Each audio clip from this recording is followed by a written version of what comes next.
नमस्कार दोस्तों, आज मैं आपको एक कथा सुनाती हूँ कि गणेश जी को विघ्न विनायक क्यों कहा गया है। तो चलिए हम कहानी की ओर बढ़ते हैं। एक समय राजा सनातिक ने सुमंत ऋषि से पूछा कि हे महाज्ञानी श्रेष्ठ, गणेश जी को विघ्न विनायक क्यों कहा गया है? उन्होंने क्या और किसका विघ्न किया, कृपया मुझे बताइए। सुमंत ऋषि जी ने कहा कि हे राजन, आज तक मैंने यह वृत्तांत किसी को नहीं सुनाया, लेकिन तुम्हारी जिज्ञासा के कारण तुम्हें बता रहा हूँ। ध्यान से सुनो।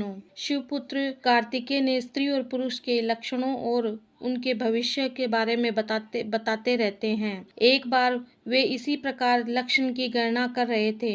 गणेश जी ने इस कार्य में विघ्न डाला। इससे कुपित होकर कार्तिकेय ने उनका एक दांत तोड़ डाला। यह द्वंद्व देख शिवजी ने कार्तिकेय से पूछा कि तुम्हें ऐसा क्यों किया? तब कुमार ने इसका कारण बतला दिया। इस कारण पर शिवजी बोले, यदि तुम स्त्री और पुरुष की लक्षण बता सकते हो तो हमारे विषय में भी कुछ बताओ। कार्तिकेय ने कहा, आप अपने हाथ को कपाल पर धारण करेंगे और कपाली के नाम से प्रसिद्धि पाएंगे। शिवजी सुनते ही क्रोधित होकर कार्तिकेय के ग्रंथ को समुद्र में फेंक दिया। यह घटना के कुछ समय पश्चात शिवजी और ब्रह्मा जी के बीच में अपनी अपनी श्रेष्ठता को लेकर विवाद छिड़ गया। शिवजी ने कहा कि आपके जन्म के विषय में मैं सब कुछ जानता हूँ, किंतु आप मेरी उत्पत्ति के संबंध में कुछ भी नहीं जानते, अतः मैं आपसे श्रेष्ठ हूँ। इस पर ब्रह्मा जी के पांचवें मुख ने कहा कि मैं भी आपके जन्म के बारे में जानता हूँ। पांचवें मुख ने यह कथन सुनाते हुए शिवजी को क्रोध आ गया।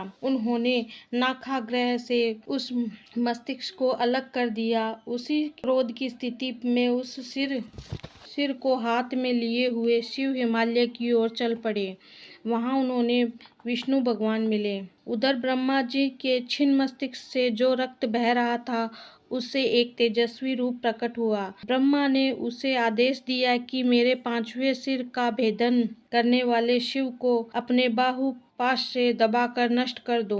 अपने स्वामी के आदेश की पालना करने के लिए वह तेजस्वी रूप धारण कर शिवजी के निकट आया। तब भगवान विष्णु की सहमति से शिवजी ने उनकी भुजा को त्रिशूल के प्रहार से प्रहार कर दिया।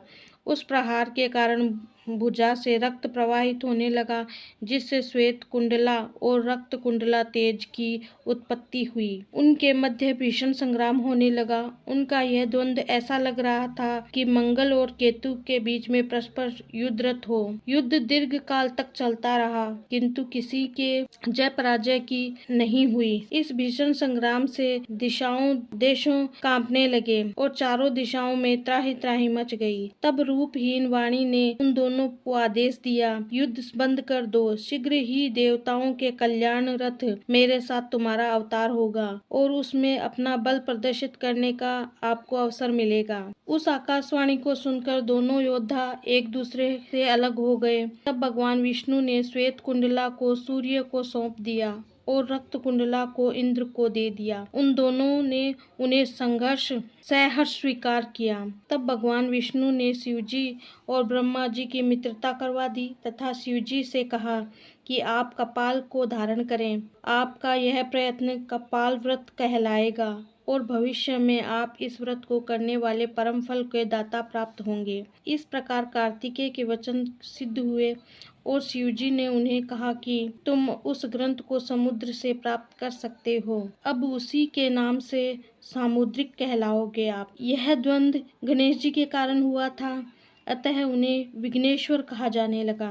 इसके बाद सृष्टि में विघ्नों से बचने के लिए आरंभ में गणेश जी की पूजा होने लगी। तब कार्तिकेय ने गणेश जी का दांत वापस कर दिया और विघ्न विनाशक को सावधान किया कि एक दांत को धारण किए हुए अन्यथा उसका नाश हो जाएगा। तब गणेश जी ने उसे सदा धारण किए रहते हैं और एक दंत कहलाते हैं। चतुर्थी को गणेश जी का पूजन करने से सब विघ्नों की अरिष्ट दूर हो जाते हैं। गणेश जी को अप्रसन्न नहीं करना चाहिए। यदि स्वप्न में आपको नग्न आकृतियां दिखाई देती हैं, ऊंट आदि की सवारियां करती आकृतियां दिखाई देती हैं, गरुड़ वस्त्र पहने पुरुष दिखाई देते हैं और जागृत अवस्था में अकारण ही उदास रहते हैं, तो आप समझ लेना कि आपके से गणेश जी रुष्ट हैं। उन्हें प्रसन्न करने के लिए चतुर्थी व्रत विधि विधान पूर्वक करनी चाहिए। धन्यवाद दोस्तों।